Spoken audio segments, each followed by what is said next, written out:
네, 지난해 11월 전세 사기 피해자들을 구제하기 위한 특별법이 개정된 가운데 해당 법률에 이해를 돕기 위한 간담회가 열렸습니다.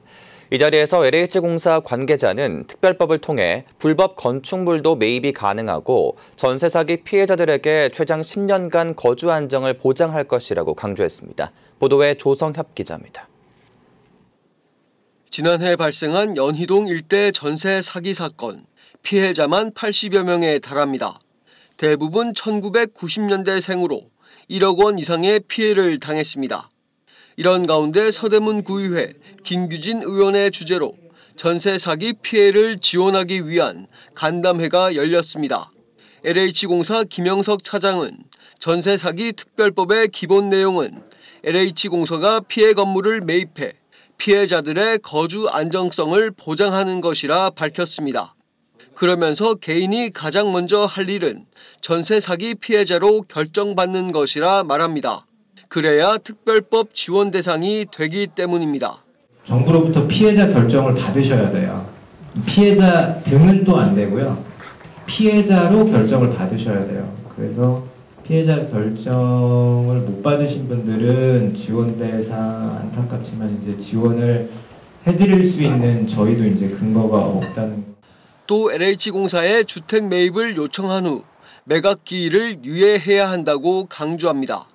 주택 매입은 경매 또는 공매를 통해 진행하는데 매각 기일이 임박한 경우 LH공사가 참여할 수 없기 때문입니다.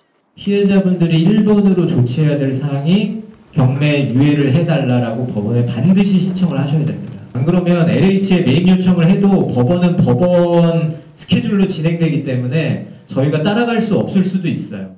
특별법 개정에 따라 가장 크게 달라진 점은 전세 사기 건축물이 불법 건축물일 때도 매입을 한다는 것입니다. 대신 지자체의 심의를 통해 양성화 과정을 거쳐야 합니다. 그 건물은 불법 건축물에서 안 된다고 했다고 했는데 저한테 온 거 보면은 양성화 해달라고 온 거거든요. 그러니까 다 그렇게 진행하고 있으니까 그렇게 해서 다 하면은 양성화가 돼서. 또 한 가지 달라진 점은 피해 건축물의 감정가액과 낙찰가액의 차액을 임차인에게 지원한다는 점입니다. 해당 차액을 보증금으로 두고 사글세처럼 월세를 대신하는 방식입니다. 예를 들어 감정가액과 낙찰가액의 차액이 1,000만 원이고 월세가 50만 원일 경우 피해자는 월세를 내지 않고 매달 차액에서 50만 원을 깎는 것입니다. 이 경우 차액이 다 소진되더라도 정부 지원을 통해 10년간 거주를 보장합니다.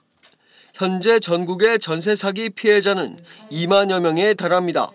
LH공사는 특별법이 한시적 법률이긴 하지만 피해자 지원이 끝날 때까지 사업을 이어갈 것이라 전했습니다. 딜라이브 뉴스 조성엽입니다.